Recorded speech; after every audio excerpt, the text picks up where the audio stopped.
Which of you men, if you had 100 sheep and lost one of them, wouldn't leave the 99 in the wilderness and go after the one that was lost until he found it? Luke 15:4. When he comes home, he calls together his friends and his neighbors, saying to them, "Rejoice with me, for I have found my sheep which was lost." Luke 15:6. Welcome to For the One podcast with your hosts, Matt and Allie.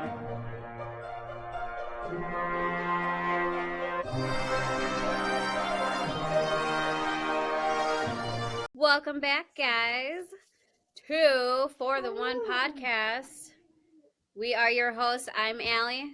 We got Matt, and we have our guest speaker, Paul.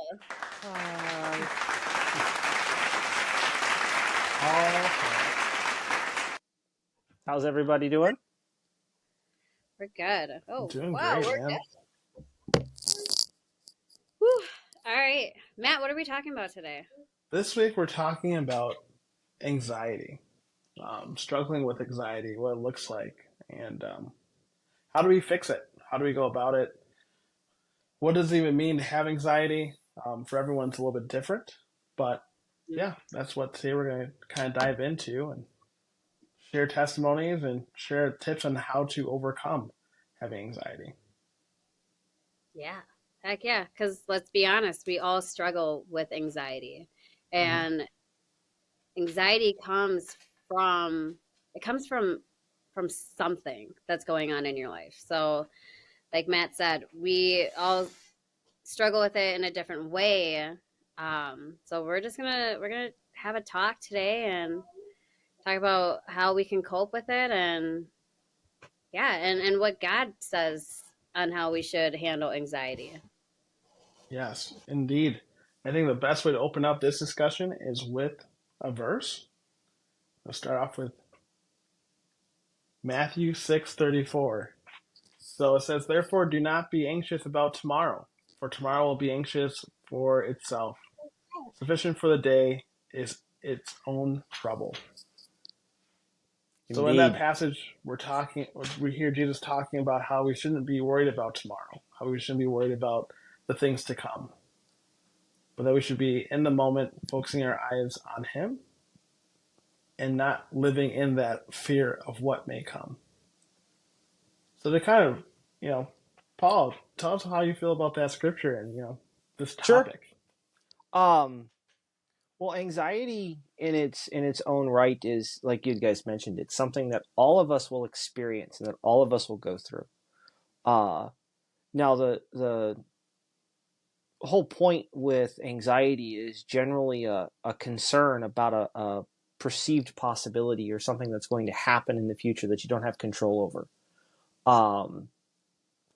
Many people have anxiety over money or relationships or family, and so those anxieties, those concerns, when they grow, when they continue to grow, especially as we get older, they tend to compound each other. As a little kid, you have it to where you might be concerned or worry about whether or not you're going to make friends at school, and if people are going to like you. Well, in reality, that as you grow older, that anxiety doesn't go away. It just grows, because then it grows in the situation of, oh yeah, school was really rough for me trying to make friends. Well, now I'm having a hard time relating even to my coworkers, so I'm having the same battle that I had then, but now on top of that, I have how it can affect my career, how it can affect my money, how it can affect whether or not I can get a house and credit and all the other things. So it has this compound effect, which really is the whole point that Christ is really driving it here, is that, don't be anxious about tomorrow. Tomorrow, there's enough anxiety in tomorrow. Tomorrow will worry about itself. Sufficient for the day is the trouble therein. There's enough to worry about today. Don't borrow trouble. Mm-hmm. And that's really hard to do. Absolutely. Super hard. Well, and because we very much want to. I think it was um, it was Jordan Peterson, and I really like this analogy. He talked about how a lot of what we're trying to do in life is to bring order to chaos, right?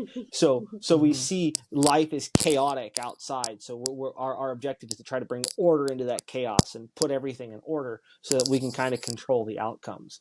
And in many ways, this is we all do that. This is why we Yeah. go and get an education. We do a lot of trying to find better jobs, make more money, because in that sense, yeah, money does seem to solve a lot of problems. But the catch is, all it does is hide the anxiety. It doesn't actually address the anxiety. Hmm. Absolutely. Um, Yeah. That's a and really that's good point.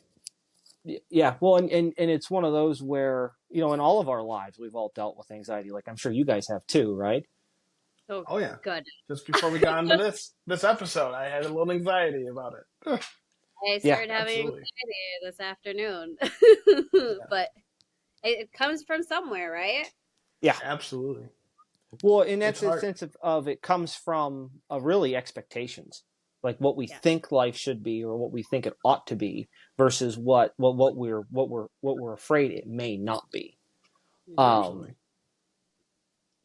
you have that where uh you think about it, at least I can from my own experiences with going through um life and childhood and and even school as an adult.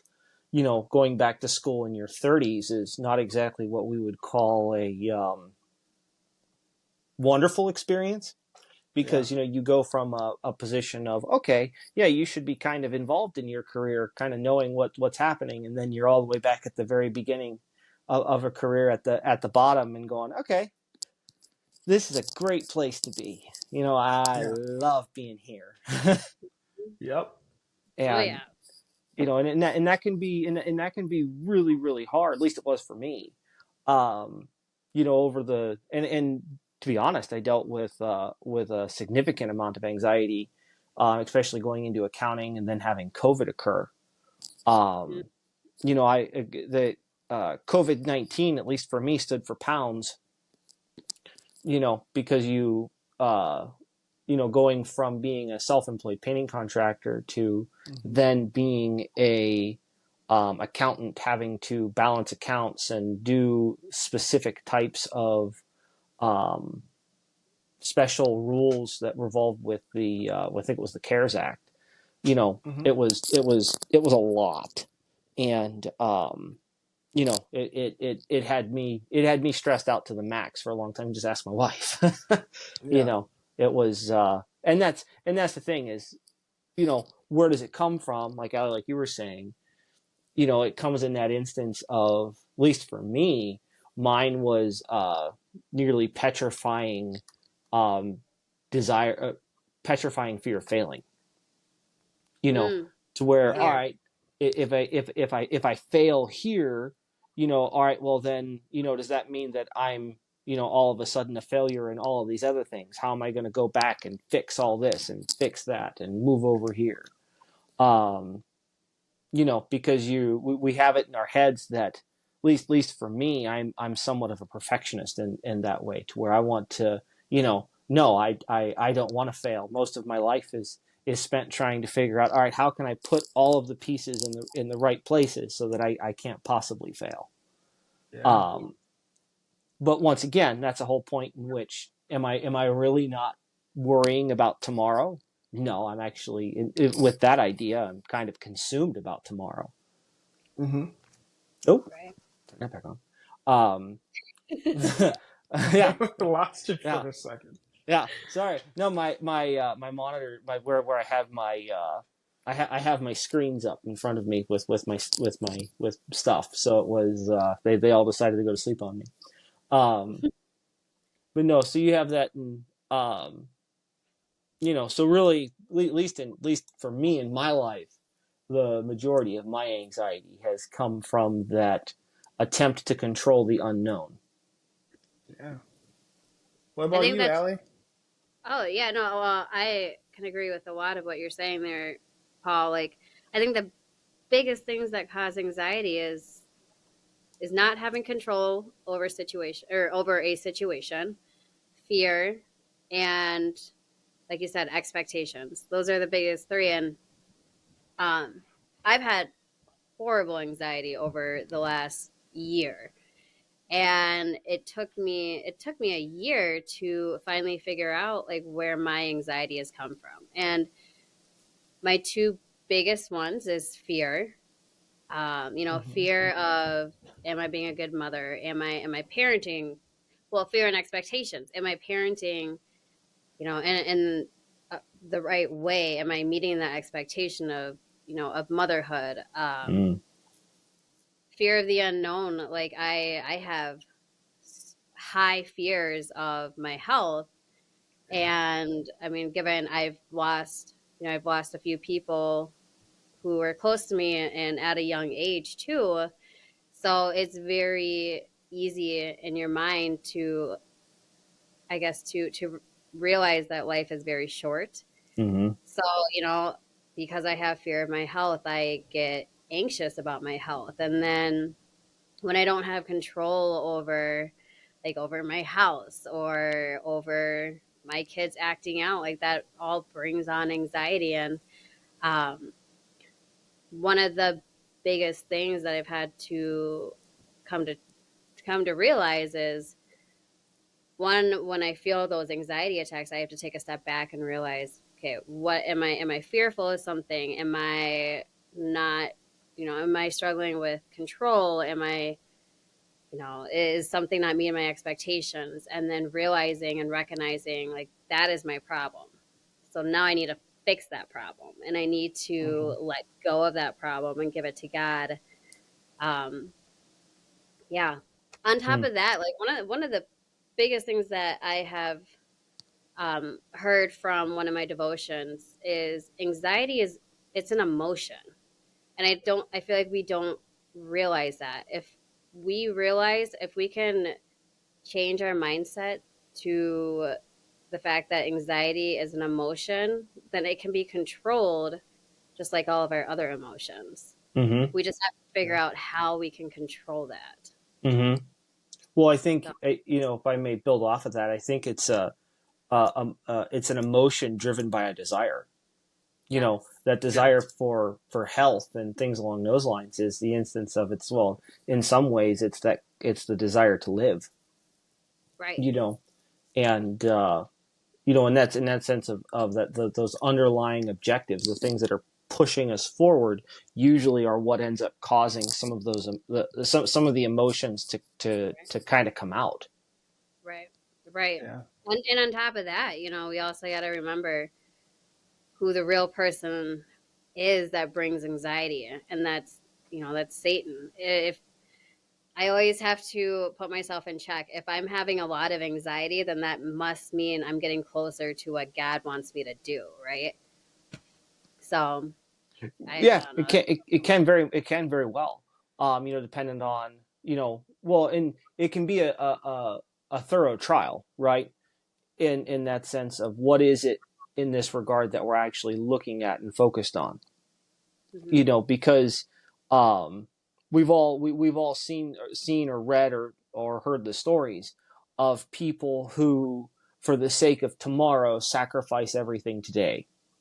Think of you can probably look at any number of company CEOs who are worth millions of dollars, but in the process haven't actually spent any time with their family in the last decade.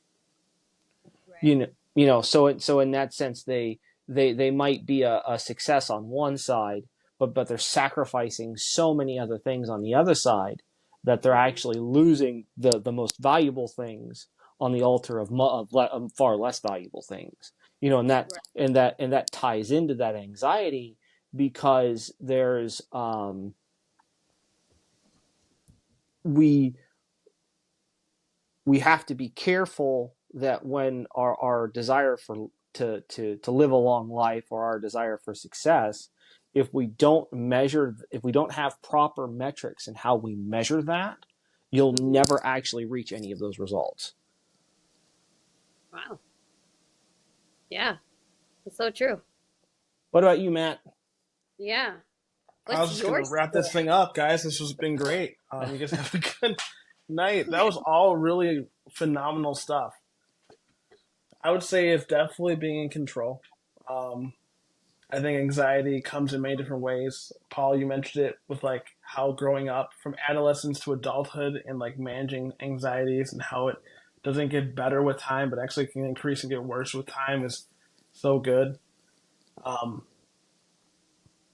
I like to be in the driver's seat, literally in the driver's seat of all things, Uh-huh. and not being in the driver's seat and having to rely on others or having to rely on other things gives me anxiety, which is more of my fear of failing than their fear, like of them failing, like them actually failing. And I think that was more about like me trying to control. It goes to like emotion. Like Mhm. I think what Ali said was really spot on. For me personally, I had to learn that not being in control is more freedom than being in control. Because when you're not in control and you allow God to move, there's so much less pressure Yeah. on tomorrow, on today, on what things will look like, how it's going to end up being. And that takes being okay with not being in control. Mm. My anxiety has always come from being in control, like needing to be in control. Had to be the one driving the conversation or driving this project or driving this task. And this current job I work at has taught me the ability to not be that guy and enjoy the ride. And there's been freedom with that. There's been freedom from that mentality in work, that mentality in ministry, that mentality in like family, and just know that you don't have to be Mr. Fix It or Mrs. Fix It. That you Mm-mm. can actually let go of the reins, place it into the hands of the person who created all things, and just enjoy the ride. That's right. And and, Mhm. and that Hard. kind of and Mhm. very hard. Oh, this is through failure that I've learned this. This is not like woke up and this is I did not wake up like this. I don't know. I was a car wreck every single day. I almost like took my health and my life out through anxiety and just learning the posture of relying on God and Hmm. being led by God and not trying to lead God into things or lead God to do things has been very a monumental shift Mhm. in battling anxiety that I feel. I mean, even today I had anxiety hopping on this pod because I was like, we're gonna have a guest today, and I want to make sure the conversation is engaging, and didn't really send him the notes in time for him to then like skim over anything. And I'm like, oh man, We this is could gonna be a go. ride. Just Yeah. kidding. So I You prayed. I know. prayed before we hopped on the pod, and like I'm just kind of just sitting here listening to you guys talk. I'm like, yeah, this is a good conversation, and I think this is a necessary conversation. And hearing both of your stories and hearing both of you guys share, it's just been me enjoying the ride. So I'm just here I, enjoying the ride.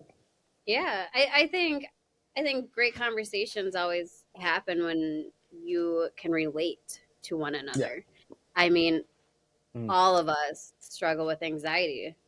Yep. We're here being vulnerable with each other and being able to share our stories. I mean, it makes great conversations. So, Well, um, what do you guys like? What's one or two advice that you would give to people on how to manage, cope with their anxiety? I think the first thing that you have to really address is um the idea that you are going to be able, through the strength of your own will, emotion, or mind, to control the unknown. You're not Hmm. going to. Um, my father died when I was 2 in a motorcycle accident. You Oh know, man. in this situation, you're not going to control that stuff. Now, the question you have to really come back to is, all right, I can't control all of these things that are going to be happening. So what do I do then? You can end up in that situation. Well, I think it was It was an old commercial, and the guy looked at his friend and said, "Live each day like it's your last, because one day you'll be right." And well, in that case, that's probably going to come a lot sooner than you think if you live each day like it's your last. Mhm. Um, you know, YOLO. you definitely don't want to go down that rabbit trail and down that path. So the point of it is, it comes back to um, this point of, why do we trust God? Why do we trust Christ in this situation? You know, Mm-hmm. it's this, is that we know that this life is going to have suffering in it. The very nature that life is going to have suffering in it can also be a point in which you're like, okay, yeah, it's going to. Me worrying about whether or not and how to prevent it entirely is a lot of, it can to some extent be a certain amount of wasted emotional resources, because we are going to suffer. Now the question is how are we going to suffer? Are we going to suffer well, or are we going to suffer poorly? Hmm. You know, when you're in anxiety, one of mine is like, all right, I like food. So one of the things when I'm going and I'm looking at these things and I'm looking at these triggers to help with it, I have to ask myself, all right, am I actually hungry, or am I eating for comfort? Why? Ooh, Yeah. that's good. You That's know, good. why am I doing these things trying to find comfort in them? So the Yeah. first thing I would say with anxiety that you have to address is, firstly, even even if chaotic stuff happens in our lives, there's no guarantee in any sense or form that we could have prevented it, if had we have known this, that, or the other. The second point is that when we're dealing with anxiety in these situations and we look at those triggers that cause it, what can we do in our lives to address them?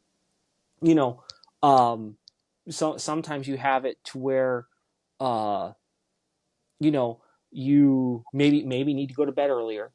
You know, establish some healthier habits. Um, this was a piece of advice that I got from some family, and it was actually from Alcoholics Anonymous, and it was HALT: hungry, angry, lonely, or tired. Oh yeah, I've heard of that. Yeah. Yep. So it's one of those that when you're dealing with these situations and you're hungry, you're angry, and you're lonely, or you're tired, look, don't make Yeah. decisions. Take care of those Yes. before you make big decisions. And these are just small things that help you in the situation with anxiety. Like, all right, I'm feeling really anxious. All right, have you eaten today? Have you eaten well today? Not just had a candy bar. Have are you angry with people at work or your family? Are you feeling like you're isolated and away from anyone and nobody cares about anything that's going on in your life? You know, Yeah.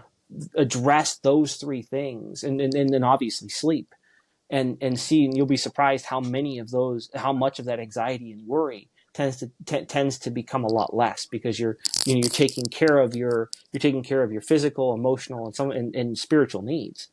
Right. Um, and you take care of those, that'll settle down. Yeah. Um, and that last point, like you had brought up at the very beginning, keep your eyes on Christ. Remember, this world is a battlefield. It's the king is coming, but he's not here yet. Those everlasting arms that strangle death are going to be the ones that wipe away our tears. Yeah. But Yeah. that's not quite yet. So now it's just, all right, just a little while. It's just a short stretch. Right. I love that halt. I feel like when we're caught up with anxiety and that it starts to become a comfort area, Mm-hmm. Yep. all of our other emotions, we get that mixed up with anxiety. And like I've noticed it with myself. When I'm hungry, I then get anxiety because I'm like, oh my gosh, I feel very off. I probably have low blood sugar. I probably have diabetes now because Yeah. we're normal. Like, but that's how my mind goes. Like, oh Mm-hmm. my gosh, Yeah. I can't walk. I'm gonna fall over. I know I'm hungry, so but I don't have sugar, so I should probably eat candy. You, but we we we mix up our normal emotions, our normal everyday problems of eating, our emotions, tiredness, What was L? I forgot L. What was L? Loneliness. Lonely. Loneliness. Yeah. So yeah, emotions, and we get that mixed up with anxiety, and Mm-hmm. eventually anxiety just becomes our one and only emotion. Mm-hmm. You know, and I think I don't know. To me, that's a great reminder because I have heard of that. What is it called? An anagram? Acronym. Acronym. Acronym. I was close. I was You were close. close. You were very close. Anagrams are a different episode. We'll tackle Oh that yeah, someone. shoot. Yeah, I yeah, what I don't even know what is an anagram? Sidetrack. That's separate Thank subject. Different episode. I don't know. Different subject. I'm Different like, episode. Yes. it gets canceled, Paul. We Just are kidding. smart. I promise you guys, we are smart. I um, love it. yeah, I think that is a wonderful thing to remember, Holt. So I love Yeah. that. Thank you so much for for your advice and sharing. Yeah, definitely. You know, What it. about you, man? Oh, Well, sorry. No, no, go for it, Matt. I'm gonna say Paul definitely needs an app. Like he has a way of saying these things and it sounds so good, and everything I'm gonna say is gonna sound so mediocre. I love it. I Yeah. give yourself No, more credit, my friend. I'm just kidding. But I love Halt. Paul taught me Halt, and it has helped a lot with dealing with daily anxiety or crossroad or pivotal moments. So I think Halt is amazing. If you haven't done it, I suggest it. It's a good way to check in and just see like, where am I at in life? Where am I at today? Mhm. And just focusing on that. For me, the last pod is like what I tell everyone. Ever since the fall, we've carried a mask that we've worn. We've taken people's words, especially growing up, of who we should be, what we should look like, how we should live, the way we should live, and all these different things that bring anxiety, right? Like the pressure of being a child and your parents saying, like, you're going to grow up and be like the president, or you're going to grow up and be this or that. And you trying to live under this shadow of what they want you to be versus what God wants you to be, and all the chaos that comes from the pressure of wanting to please them in the absence of trying to please God. I feel like that brings anxiety. Personally, that's my personal opinion. So how do we do that? How do we live outside of the rock of those expectations? Is that we acknowledge that our parents are our parents, but they're not our creator. They created us, but they do not know us. And that there is some freedom in knowing that like the gifts that God gave you, like He gave you. Right. So some anxiety, if you feel pressure to produce, pressure to be perceived, pressure to be projected, to be known a certain way, none of that really matters. What really matters is like, what does God want me to do? How does God want me to live? How does God want me to use these gifts for His glory? How can I please God and do things more towards Him versus like towards making sure that my family has something to brag about at the next family gathering? And I've seen it lived on both sides of this bridge, I would call it. And I can tell you the anxiety of trying to be something that you aren't actually supposed to be, but like we all do it.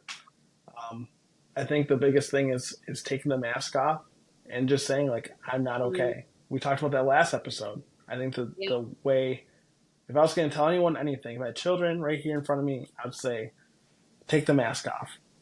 Transparency, honesty, and openness will run away anxiety. Because the more that you move towards the light, is the less darkness that can be around you. And I think that only comes when we're honest, open, and transparent first with ourselves. And say like, one, I'm not going to worry about tomorrow because God has it.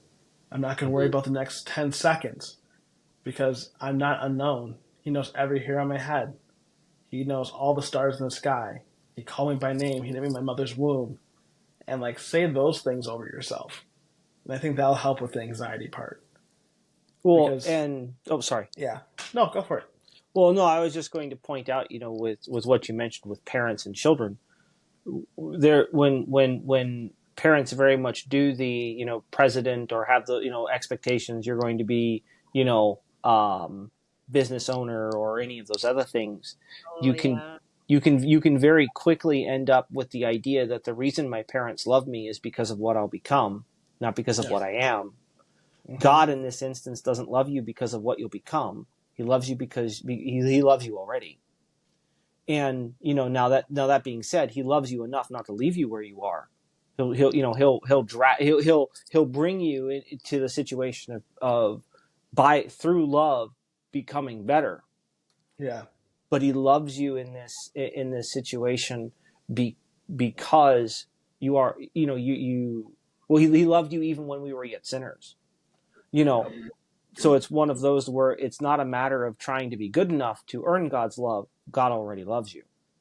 So it's Absolutely. finding that proper identity in my value is not in what I can become. My value is in what was done for me through Christ. Yes. 100%. I was sharing that with one of the pastors yesterday at church, and I was like a year ago, I remember trying to be something in ministry, and how many like things I was involved in was like running and tripping and falling, and like being set on fire, but not knowing how to turn it out. And I was like burned out. I was literally burnt out last year. Like one day I was supposed to meet with Paul, and I was like, dude, I can't do it. I'm smoked. And this year, it's just been like walking on an escalator because I've been honest, open, and transparent with those around me. I spent more time seeking God's will and His direction versus my own. And Hmm. the opportunities that have popped up from just trusting God and His timing versus me trying to like run and create my own has been life giving. Mm-hmm. Just we're about to finish this season of Bible study, a small group, and with youth ministry, and I don't feel tired in the slightest bit. Cool. And I'm like, that's really cool because last year I had anxiety at the yin yang. Like I had to be all these different people in all these different places and have all these different masks and different hats, and it was chaos. And the way that God has like carried not just me but my wife through this has been phenomenal. Cool. And now it's to a place where it's like, dude, I want to go back. I don't want to get busy again. So like I need to change my schedule up permanently. Like this is phenomenal. And I think that also just another story to show like God's timing and what He has for you is brings more peace. Even when there's chaos, it's still more peace than when we try to cultivate and do things on our own time and our own will. Hands down. Yeah. Love it. Yeah. Love Well, it. very cool. Um, yeah. No, it's having proper perspective. You know, Mm-hmm. is a large battle. You cannot. Yeah. You just can't. If you go in with the wrong perspectives, the wrong objectives, the wrong goals, you're going to end up in the wrong place. How could you Yeah. not? Right. Hmm. But so when you guys uh, kind of work through your own anxieties, um, then the other thing that I would really the other one last thing I would really recommend is prayer.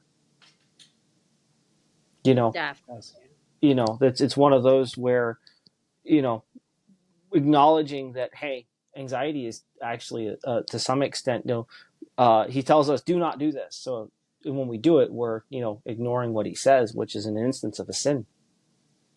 When we become anxious, we in many ways we show our lack of trust, and that's we want to be careful in the instance. Do we trust him only to save us from eternity, or do we trust him to actually save us now? Yeah. That's a really good point. Yeah. Excellent. We can just marinate on that for just like a couple of seconds. Because that's a really good point. Because we um, forget, like, as a created being, we have a creator, right? Like, Yes. which means that he didn't just say, oh wow, Paul's here. Like, I can't believe that he arrived. Like, this is crazy. Like, you're here, Paul. Like, I'm so excited that you're here. We weren't expecting you. He's like, no, I called you, Paul, by name. I knitted you. I created you. I gifted you. I placed you in this time, in this place.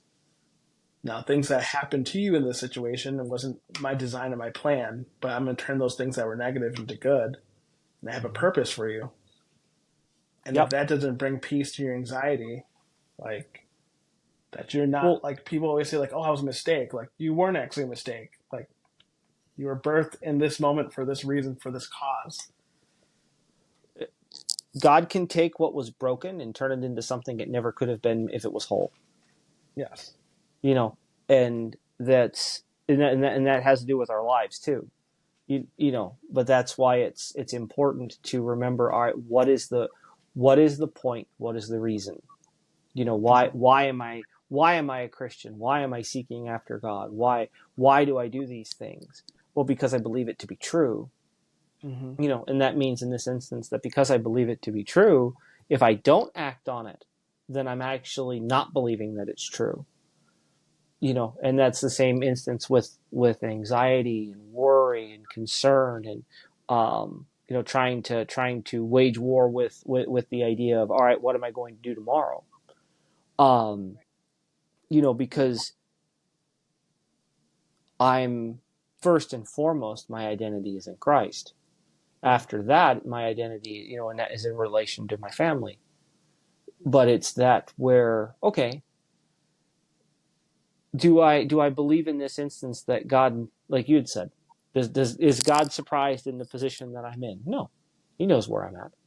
You know, when I get to the other side and I'm finally kneeling at my Savior's feet, it won't be a surprise to Him.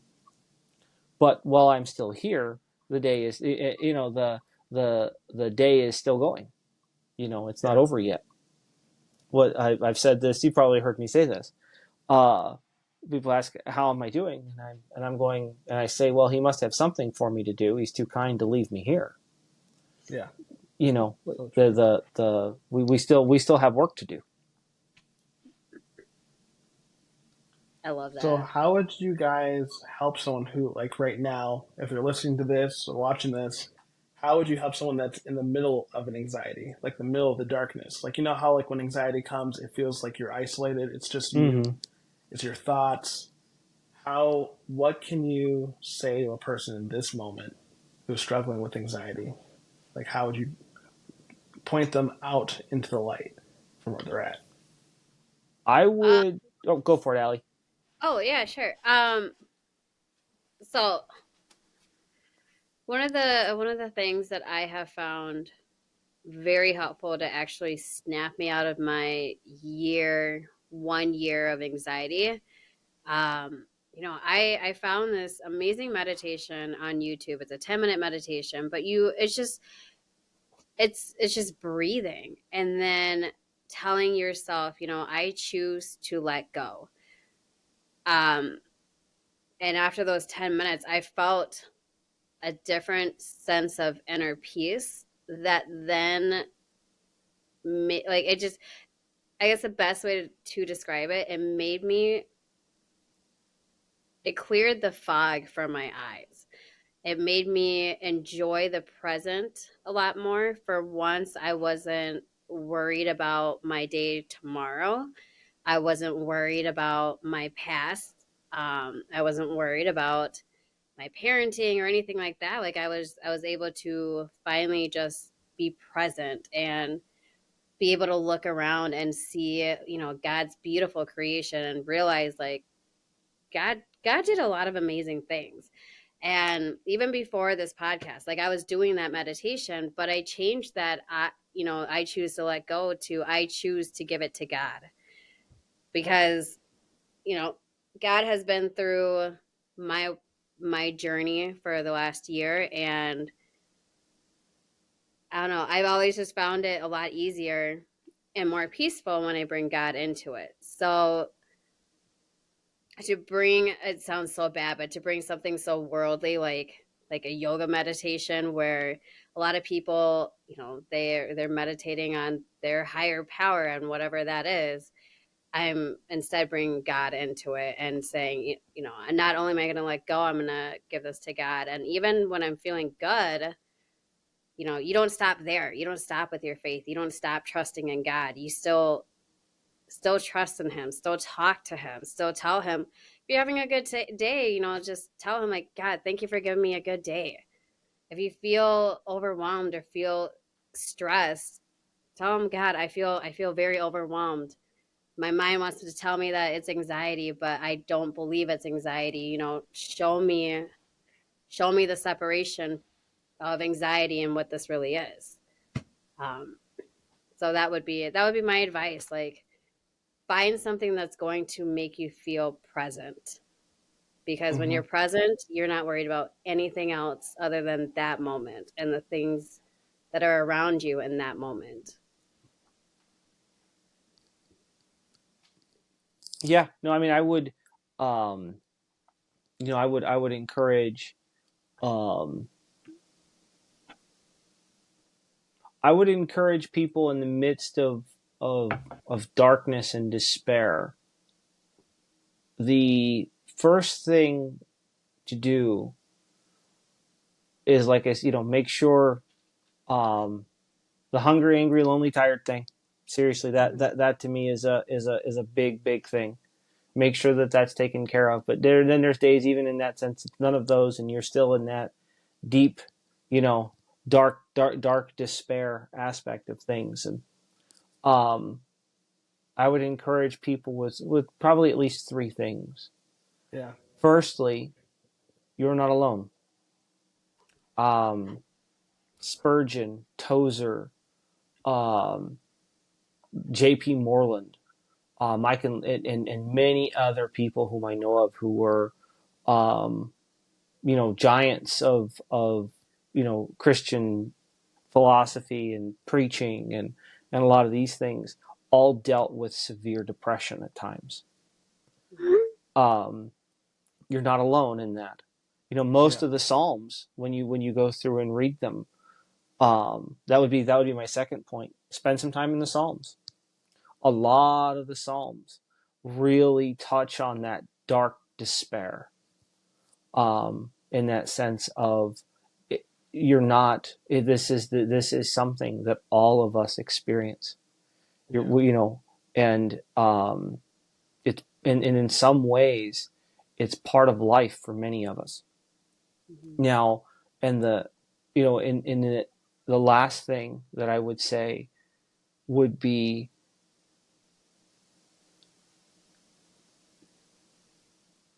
despair is emotional pain. Well, Mm. what is pain? Pain is the acknowledgement that something is not right. Hmm. If I break my finger, I'm going to the bone is going to hurt. Well, why? Because there's a crack in it. It's not the way things are intended to be. Despair is a form of emotional pain. It's the way things aren't supposed to be. Yeah. In that sense, yep, it it's not how it should be. But by the very nature of not knowing that this isn't how it should be, means that we have some concept of what life should have been. Hmm. It drives us back to the point of realizing that this world, through human free will, brought evil into this world. We opened the door, and we understand that this is something that we're going to sadly have to live with until our King comes, until he comes and he puts it all away and he wipes away our tears. Despair in this situation is also a mark that we know that the world is broken and not as it should be. So we can use that as fuel in our prayer, knowing in this instance that the world isn't as it should be, but God help me in this instance to make it through, because right now I just can't see the light of day. Mm. And understand that David, Jeremiah, Isaiah, Ezekiel, Christ himself in the garden went through depths of despair. Christ went through despair to the point in which he actually, I can't remember what the medical condition is called, but he actually had it to where the capillaries in his forehead burst because of the stress he was under. Not worry in the instance, but emotional distress. Experiencing emotional distress of that kind isn't a sin. It's an effect of the world that we live in. Now, dwelling in it is a whole other problem. But, in that sense, but all, you go through and you read scripture and look at this, is almost everyone who was in scripture dealt with this. It's a human problem. It's not an individual problem. And I would say you have to acknowledge that to begin to get out of it. And the next thing is start looking for, find a point to life. If life's point is only my own my own desires, the only reason I'm living is to fulfill my wants, needs, and desires. Well, look, in this sense, how meaningless is that? Because you have it in that sense to where, yeah, you're probably, if my life is only about my own happiness, and then I'm in the midst of despair, well, then my life is a failure because I'm certainly not happy. But I can say in the midst of it, when I've gone through, even with depression and a lot of the rest of it, I ask people for help. I ask for prayer. Please pray for me. I'm not doing so well right now. But the point of it is that I still go and show up and do the things that I think need to be done. Why? Because this life isn't my own. I sold it. I sold it to Christ, and he paid my penalty. And the catch was he bought my life with his blood. It's his to do with as he please. It's no longer mine. Yeah. But in that regard of knowing that I'm going to,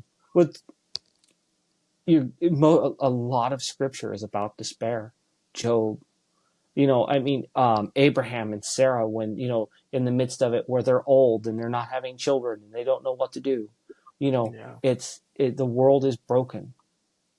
In despair, when you end up in what I would call hopeless despair, is when you believe that there is no possibility of anything ever changing in the midst of it, no matter what you do.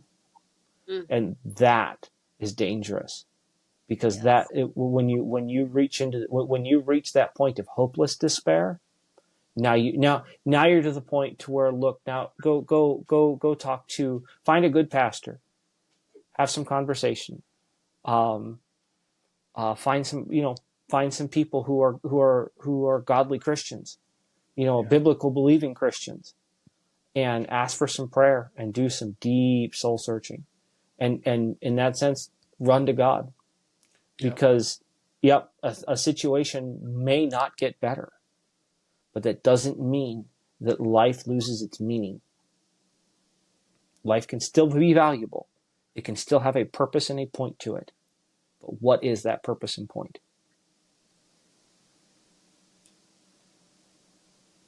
It's never too late, right? Just because you're in your 50s, 60s, 70s, 80s, doesn't mean that there's no point of trying to fix this part of your life. If anxiety is overwhelming, no matter where you are in life, it's never too late to hit the reverse and go the opposite direction.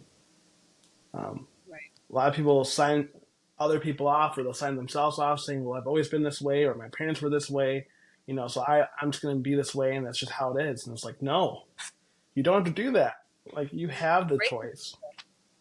Yes, you can be the break in your generation, in your family. You could be the person who shows everyone else the pathway, or point everyone else to the pathway out of this cycle. Mm-hmm. You don't have to do it because it's always been done. Nope. Right. Nope. That's right. You aim for Christ, and you may get the world thrown in. Yep. So really quick, if we can go back, Paul, if you can just go through HALT again, just line by line, and just kind of walk through what that looks like for people who are listening. Sure. Because it's so good. I think it's a really good way if you're struggling with anything. This week, anxiety. Last week, vulnerability. Any part of your life that you're struggling with. I think HALT is a great source. So if you want to walk through each one and just kind of talk about that, it'd be great. Sure. So how it starts is, all right, if you get to work and you're angry, you're irritable, you're dealing with, a lot of these emotions, and You're getting short with people or even with your kids. You pause and go, all right, have I eaten today? Have I eaten well today? No. All right, go and fix that. Am I angry? All right. Yes. Why am I angry? Am I angry at the person? Am I angry at the situation? What is it that I'm angry at, and why am I angry? And that one can take some time, because a lot of times it ends up, well, I feel slighted by someone, even though they didn't actually know they slighted me. Okay. Well, now this is this is where Christian forgiveness comes in, and forgive them anyways, and move on. It's hard. The lonely. Now that loneliness, I would say, is one of the hardest ones, because loneliness can be a point in which, all right, why do you feel lonely? Do you feel lonely because you feel that no one listens to you, or do you feel lonely because in this situation that um, you don't feel appreciated, or you don't feel desired, or any of these other things? Well, then try and step back and, all right, talk to somebody, talk to a friend, talk to some family in this situation. Just go and have conversation with someone. And in that way, and you'll be surprised at how quickly those feelings of loneliness will evaporate. If you can talk to a friend, or talk to a brother or a sister, even a parent, just having that conversation to address that loneliness. And the last one is tired. Seriously, I struggle with this one a lot because I have horrible sleeping habits.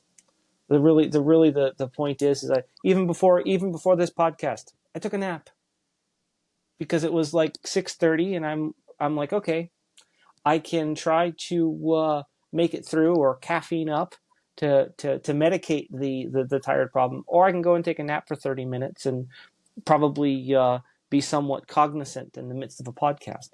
So in that sense, so yeah, go take a nap. Look, the world ain't going to end in 10 minutes. I have eaten my lunch while working, and then taken my half-hour lunch in my car while I put my seat back to take a nap. Because in that sense, nope, my biggest problem right now is I'm tired.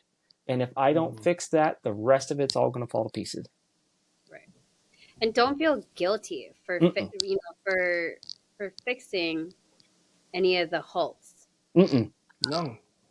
Not at all. It's so easy to fall into that rabbit hole of guilt. Like taking a nap. I've struggled with wanting to take naps, but I've come to realize, like, like you said, Paul, it's good to take naps. But I used to fall into the rabbit hole of, well, I can't take a nap, because if I take a nap, then I'm not helping my husband out, or I'm not being a good mother by watching my kids, or being a good wife with not getting things done in the house. Like, it's okay to leave things with how they are, to go take care of yourself for 20 minutes, 30 minutes, however long your nap is. It's okay to take care of yourself. And with how our world is, it's very easy to go down that rabbit hole of, I can't take care of myself because I have to take care of everything else around me. Yep. And that's a lot. Take care of yourself, because if you aren't healthy, then you're not only damaging yourself, but you're damaging, your loved ones and your friends and anybody else that is counting on you. Yep. Well, and remember, this is the biblical idea of stewardship. Mm-hmm. You're a steward of your body, mind, emotions, and physical. And you taking, look, well, you have little children. What's when one of them's being really horribly emotional about 2:00 in the afternoon, what do you normally do? I tell them to go take a nap. Yeah. Today, I'm not gonna lie, I tried taking a nap this afternoon too, because I had a huge wall of tiredness, and I looked at my oldest, who's 7, and I'm like, hey, if I take a nap, and before I could even finish my question, he's like, yes. And I'm like, what do you mean, yes? He's like, I know what you're gonna ask. If you take a nap, can I watch Kay? And I was like, oh yeah, that's perfect, thank you. but I still wasn't able to take a nap. Like I would take a 5 minute nap and wake up to, to my other daughter who just woke up from a nap, crying over every little thing. And out of my sleep, I looked at her and I said, go to your room. You are tired. Go lay down in your room, or go wake up in your room. Mm-hmm. It's just, and then I have to laugh because kids are like, no, I'm not tired. No, Mm-hmm. I'm not. Mm-hmm. I'm like, really? Because you were just asleep in the car. So don't tell me you're not tired. I know you're tired. So yeah, it's I go through the whole with them. It's just like you're either Yep. hungry, tired, Yep. angry, Yep. need attention. I don't know what your deal is. I'm here. So Yep. Yep. yeah. Well, and that's the thing. You can ask my wife. I've come home and I've looked at her and I said, I'm putting Polly to bed. Polly B. Yeah. But Polly needs a nap, and we're putting him to bed. Yeah. Yeah. That's Just awesome.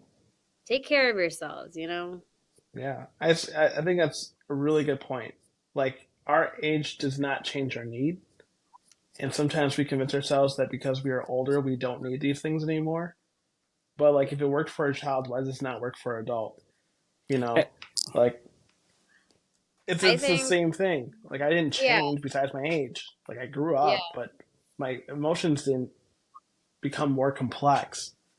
They're still the yeah. same as a child. I just learned to stuff things down better as I got older. Well, and I well, think too, as we get older, we have to learn things on our own. Um, I mean, not saying my parents were awful or anything like that. I mean, they're wonderful people, but I can't remember, having to learn how to deal with Holt, with the hungry or the anger or loneliness or tiredness or anything like that. And with how our world is nowadays, we talked on our last episode, um, the I'm fine, the mental health is it's now starting very young in adolescence, like as young as maybe 3 years old. And um, this is the generation that we have to try and help help them work things through, because Hmm. if they can't work it through now, who knows what it's going to look like when they get older. mm-hmm. So I think not only do we have to do it for ourselves, but we also have to do it for this young generation now. Mm-hmm. Hmm. Well, you have um, almost what's a fallacy of age, right? Hmm. That because I did this when I was young, I shouldn't be doing this when I was old, or when I'm Yeah. older. I think of I haven't quoted C.S. Lewis yet, so I might as well get that over with. Um, Gotta top it off. C.S. Lewis made a wonderful observation, which was he quoted Paul when he said, "When I was a child, I understood as a child, but when I became a man, I put away childish things." Mm, Well, one of the things that's the Apostle Paul, and then Lewis added, "But one of the things I put away was also the desire to be very much grown up," Hmm. which was, as a child, we pretend to be grown ups. yeah. In some ways, we do end up growing up, but many times in that instance, a lot of the things that are that have that aspect of childhood, that wonder, that curiosity, a lot of those things we shouldn't lose. We should keep them. We should refine them as adults. Yeah. You know, um, one of the things that sadly, uh, most adults lose, including myself, is the ability to play. Yep. You know, Hmm. I don't, Hmm. in that sense, it's not, it's something that you almost rediscover these things. Have you guys ever read the Chronicles of Narnia? Oh yeah, and Oh, watch the movies. okay. So, in the Chronicles of Narnia, there's a book called The Magician's Nephew, Okay. and in it, the whole story revolves around the boy, and I can't remember his name, but he ends up going into Narnia and bringing back an apple to heal his mother. And it wasn't an apple, but it was a fruit.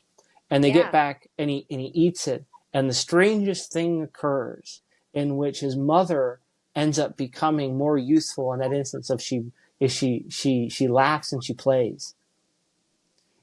So it's just Huh. that instance of that idea kind of brought into that becoming you becoming that almost childlike again, not in the instance that you become a child, but you have those wonderful things of the child nature that we should that we lose in the process of growing up, that we need to refind.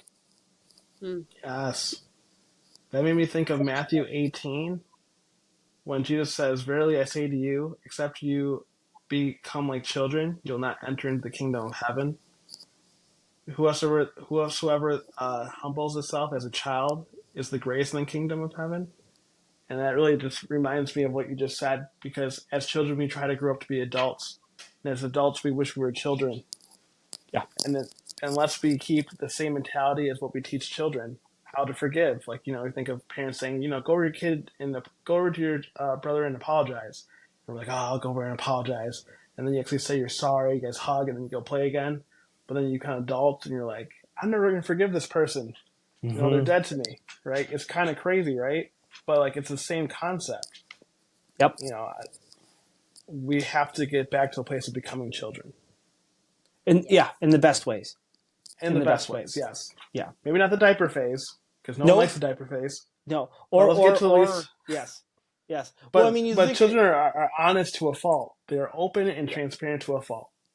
Well, and generally a child in this instance, like you're sitting around and you're playing with anybody, at least as a kid, when I was a kid, it didn't matter, most of the things. If I was playing with somebody, rich, poor, black, white, it made no difference. We were all in the instance of, we were all playing basketball. We were all doing these things. We didn't care. Yeah. It was that childlike, hey, let's go do this. Oh, look, there's somebody else. Hey, come join us. Come ride the bike. Come do these things. And just that childlike sense of wonder, you know, um, that we just, and I think in talking about anxiety, honestly, I think for a lot of children, the reason that they're anxious is that we force them to grow up in the wrong ways too quickly. Yes. Yes. And that I think causes some of that anxiety, you know, Mm-hmm. um, and it's that whole concept of, okay, what is being an adult and what is being a child, and what are those things that should be set aside, and what are those things that we should hold on to. And in that regard, I think mid-afternoon naps should be greatly held on to. I agree. I agree. I agree. I think so too. Like society affects that because society tells you that when you're an adult, you have to act a certain way. You can't, Mm-hmm. if you start acting like you were as a child, then you get told that you have childish behaviors and you need to grow up. And Yep. so I think anxiety. I think society plays a huge role with you know with that adult child Mm-hmm. mindset. Well, in Absolutely. some ways, nobody likes whining, even other children don't like whining. Yeah. So then in that thing, there's some of that should be done away with. But the catch is, um, I was reading about, I think it was some of the men of the past, that like Albert Einstein and some of these guys. Einstein's most famous picture is him sticking his tongue out at the camera. Oh, that's Yeah. awesome. So you have it in that sense, and Einstein was known for being a very curious person. He was Yeah. Yeah. curious. He had to know. In children, I think a child's favorite question from the ages of 3 to probably 7 is why. Mm. And you look at the um in some of those aspects, it's so different because how we measure success in our culture is very much on whether you're busy or not. That's true. That's And true. when you measure it based upon how busy you are, you really miss the point. If I'm so Hmm. busy that I can't do any of these things, I can't actually um, ask the questions to try to figure out, all right, why is it this way as opposed to that way? How Right. Yeah, why am I marking that as a success? Why would I want to do that? absolutely. Yeah. Hmm. You So know, many great thinkers. Like so many great things to think about. Yeah. yeah. Well, and that's it. Is one uh I'll quote Lewis one more time, and I think he makes this point excellently. He says books that aren't worth reading as adults probably weren't worth reading as children. Ah, I love it. You know, Real. because you look at it and I'm like, huh, that's very interesting. Because C.S. Lewis is considered one of the foremost Christian apologists and thinkers of the 20th century, and the man wrote fairy tales. His favorite thing were fairy tales. Yeah. Yeah. That is So it's just, to me, it's like this. He's this conundrum in which, holding on to the one, you know, and not that Lewis was perfect. I disagreed with him on many things, but in this instance, I thought he had a good point. I thought he was dead on. that is a good point. Yeah. There are definitely a lot of books that I would not read now that I read when I was a kid, and it's just like, yeah, that Yeah, makes sense. If I'm not going to read it when I'm an adult, then I probably shouldn't have picked it up when I was a kid. yeah, hmm. Oh yeah, no, I've had. Oh yeah, I've read a lot of books that as an adult I'm looking at and going, these really weren't good. Yeah. Yeah. you know, no, but But as a child, you're like a sponge. You're yeah. a sponge That's in true. a lot of water, and you're just trying to soak up as much information as possible. Some of it's good, some of it's bad, some of it's healthy, Hmm. some of it's unhealthy. And when you become an adult, it's like now you're in a place where now you're trying to like unring that sponge, but only the stuff that was not good and not healthy, but then keep on to the good and the healthy. Which is why, going back to what Paul said earlier, it's important, even at the earliest age, to be mindful of the things that you do and what you say around your children. Teach them health as a young age so they can Yeah. navigate the storms. Have them Christ centered so that they're grounded in truth. So when they do face the issues and they face the moments where they have to use halt, they have an outlet and a person they can go to all the time, anywhere, 24/7, 365. Because it's harder when you're an adult to now walk back and be a child when you Yeah. don't know how to walk it back. Hmm. Well, yeah, hold it, trying to well, it's trying to find that what actually is being an adult. Mm-hmm. Adult. What trying to answer that question isn't easy. No. Wonder if they have a book. I Adults think for it's Dummies. Yeah, right. I don't know. I'm pretty certain it's called the Bible. I was leaning towards That, the Bible as well. I was like, the Bible kind of covers every single that situation. is right. That is Yes. right. Well, and that's it. Is it's that um is a whole thing in all of this is the attempt to honor God in all that we do. Mm-hmm. Hmm. You know, God created a world in which there's mystery. There's things for us to try and seek out and find the answers to. And I Yep. think and I think he delights in that. When we're trying to think his thoughts after him. You know, Yep. uh and I think that's in the scriptures are the revelation of are the recorded revelation of God. So through them we can know who he is. And Yeah. in knowing him, we can better follow his thoughts. And that's the thing of the awe and wonder that we have upon, figuring this stuff out, is really that whole point. It's encapsulated in who Christ is. Mm, yeah. Well, You I have a feel lot of full. mic drops, Paul. You really? Like it's I get always this every Thursday. I get Yeah, this I feel like every Thursday. yeah, we're gonna add you on now to the team. Hey, No, there you go. Yeah. I just yeah, no, it's just very hard to follow you now with the things you say because it's just like, all right, cool, now we're done. Yep.